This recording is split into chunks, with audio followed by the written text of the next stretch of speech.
10 لاکھ سے زائد مسلمانوں کا قتل عام کرنے والے ہلاکو خان کی عبرتناک موت۔ دنیا کا وحشی ترین انسان ہلاکو خان شان سے اپنے گھوڑے پر بیٹھا ہوا تھا۔ چاروں طرف تاتاری افواج کی صفیں کھڑی تھی۔ سب سے آگے ہلاکو خان کا گھوڑا کھڑا تھا۔ ہلاکو خان کے سامنے قیدی مسلمانوں کی 3 صفیں کھڑی کی گئیں، جس کو آج ہلاکو خان نے اپنے حکم پر قتل ہوتے دیکھنا تھا۔ پھر وہ ظالم بولا، ان کے سر قلم کر دو، اور جلاد نے لوگوں کے سر کاٹنا شروع کر دیے۔ پہلی صف میں ایک کی گردن گئی، دوسرے کی گردن گئی، تیسرے چوتھے کی۔ پہلی صف میں ایک بے قصور بوڑھا غریب قیدی جو کہ اپنے گھر کا واحد کفیل تھا، وہ بھی کھڑا تھا۔ وہ موت کے ڈر کی وجہ سے دوسری صف میں چلا گیا۔ پہلی صف کا مکمل صفایا ہو گیا۔ ہلاکو خان کی نظروں نے اس بوڑھے کو دیکھ لیا تھا کہ وہ موت کے خوف سے اپنی پہلی صف چھوڑ کر دوسری صف میں چلا گیا۔ ہلاکو خان گھوڑے پہ بیٹھا ہوا ہاتھ میں طاقتور گرز لیے اچھال کر اس سے کھیل رہا تھا اور مسلمانوں کے قتل کا منظر دیکھ کر خود کو خوش کر رہا تھا۔ جلادوں نے دوسری صف پہ تلوار کے وار شروع کیے۔ گردنیں آن کی آن میں گرنے لگی۔ جلاد تلوار چلا رہے تھے اور خون کے فوارے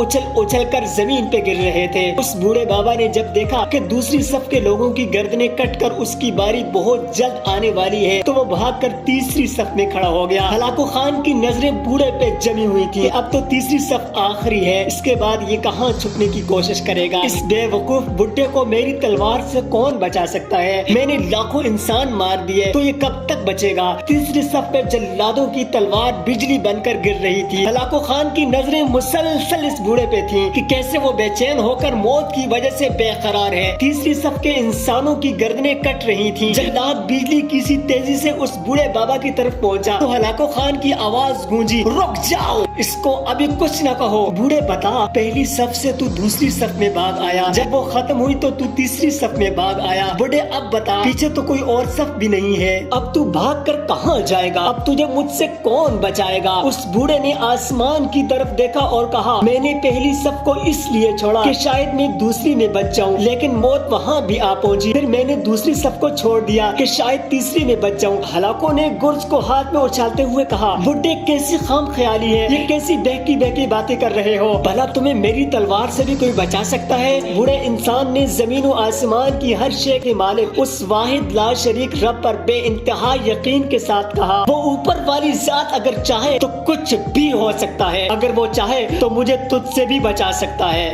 کیسے بچا سکتا ہے؟ ہلاکو خان نے اتنے تکبر میں آ کر کہا کہ اس کے ہاتھ سے گرز گر پڑا۔ ہلاکو خان چابک دست، ہوشیار، جنگجو اور چالاک انسان تھا۔ ہلاکو خان گھوڑے کے اوپر بیٹھے بیٹھے گرے ہوئے گرز کو اٹھانے کے لیے جب جھکا کہ زمین پر گرنے سے پہلے وہ اسے ہوا میں ہی پکڑ لے، اسی کوشش میں ہلاکو خان کا ایک پاؤں رکاب سے نکلا اور وہ اپنے گھوڑے سے نیچے آ پڑا، جبکہ دوسرا پاؤں رکاب میں ہی پھنس کر رہ گیا۔ ہلاکو خان کا گھوڑا اتنا ڈر گیا کہ بھاگ نکلا۔ ہلاکو خان نے خود کو بچانے کی بہت کوشش کی، لشکر بھی حرکت میں آ گیا، لیکن گھوڑا اتنا طاقتور تھا کہ کسی کے قابو میں نہ آیا۔ وہ ہلاکو خان کو پتھروں میں گھسیٹ گھسیٹ کر بھاگتا رہا، یہاں تک کہ ہلاکو کا سر پتھروں سے پٹخ پٹخ کر اس قدر لہو لہان ہو گیا کہ اس کی روح چند ہی منٹ میں اس تکبر بھرے وجود کو چھوڑ کر جہنم رسید ہوئی۔ لشکر نے جب بے انتہا کوشش کے بعد ہلاکو خان کے طاقتور گھوڑے کو قابو کیا تو اس وقت تک اس کا سر برے طریقے سے کچلا جا چکا تھا۔ ہلاکو کا لشکر اس بوڑھے سے اتنا خوف زدہ ہو گیا کہ لشکر نے اسے جان بوجھ کر نظر انداز کر دیا اور وہ بزرگ بڑے آرام اور سکون سے پیدل ہی اپنے گھر کی طرف چل پڑا۔ ناظرین اکرام، مظلوم کی آہ سے ڈرنا چاہیے،